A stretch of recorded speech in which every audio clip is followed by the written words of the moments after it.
हम लालू जी से कहेंगे कि आप संख्या बढ़ाइए, यहां मकान तो फ्री में मोदी जी दे ही रहे हैं। गुंडों का सबसे अच्छा इलाज यूपी में हो रहा है, देख रहे हैं ना कैसा उपचार हो रहा है। वहां अगर बेटी और व्यापारी के साथ कोई छेड़छाड़ करता है, कोई परेशान करता है, उल्टा लटका दिया जाता है उसको, नीचे से मिर्च का झोंका अलग से। कार्य केवल भाजपा कर सकती है बहनों और भाइयों, इसीलिए आज हम सब आए हैं आपके पास। मोदी जी ने कल के संकल्प पत्र में एक बात और कही कि 3 करोड़ और आवास अगले 5 वर्ष के अंदर गरीबों को देंगे।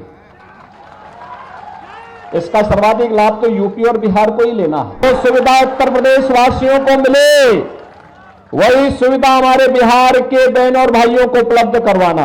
आप मुझे बताइए, क्या कांग्रेस के लोग अयोध्या में राम मंदिर का निर्माण करते? क्या ये लोग कर पाते? क्या गरीबों को ये लोग राशन दे पाते? क्या सारा तो यही खा जाते थे।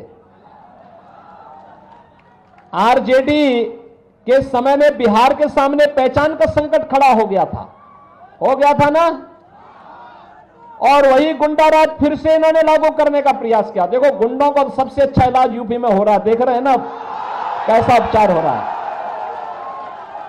वहां अगर बेटी और व्यापारी के साथ कोई छेड़छाड़ करता है, कोई परेशान करता है, उल्टा लटका दिया जाता है उसको, और नीचे से मिर्च का झोंका अलग से।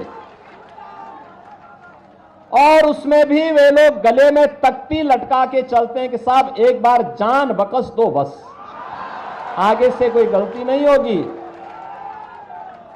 और माफियाओं की स्थिति क्या है? हमने एक तरफ श्रद्धालुओं के लिए अयोध्या में भगवान राम का भव्य मंदिर बनवाया, और बहनों और भाइयों दूसरी तरफ बड़े बड़े माफिया और अपराधियों को राम नाम सत्य की यात्रा में भेजने का काम किया। यह कार्य केवल भाजपा कर सकती है बहनों और भाइयों, इसीलिए आज हम सब आए हैं आपके पास। बहनों और भाइयों, बोलचाल की भाषा में हम राम राम कहते हैं, मिलते हैं जय श्री राम बोलते हैं, लेकिन जो कानून नहीं मानता है, देश के खिलाफ साजिश रचता है, उसके लिए भी हम कहते हैं चलो तुम्हारा राम नाम सत्य भी होगा। और आज आप देख रहे होंगे, इसलिए उत्तर प्रदेश 25 करोड़ की आबादी का राज्य, 7 वर्ष में कोई दंगा नहीं हुआ, कोई कर्फ्यू नहीं लगा, कोई कर्फ्यू नहीं, कोई दंगा नहीं, कहीं कोई समस्या नहीं।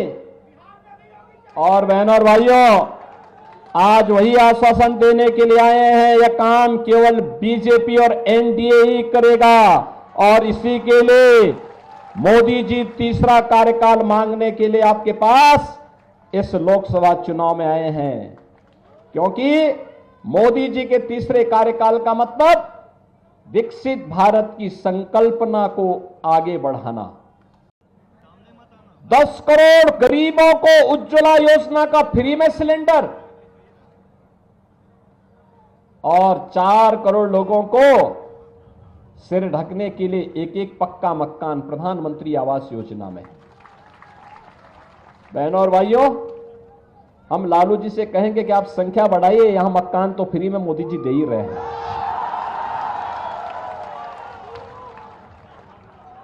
4 करोड़ लोगों को फ्री में आवास दे दिया बहनों और भाइयों।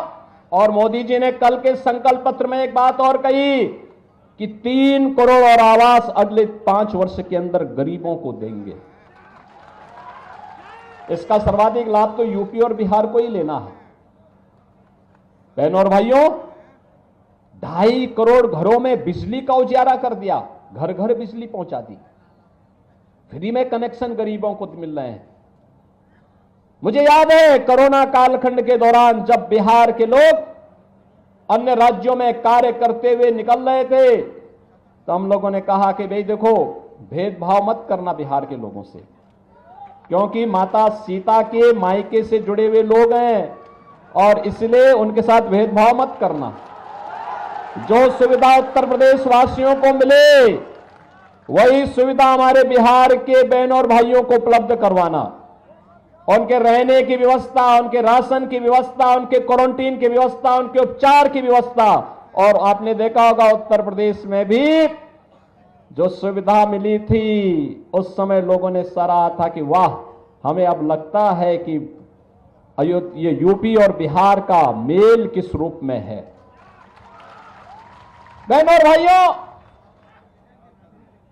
भारतीय जनता पार्टी जो कहती है वो करके दिखाती है।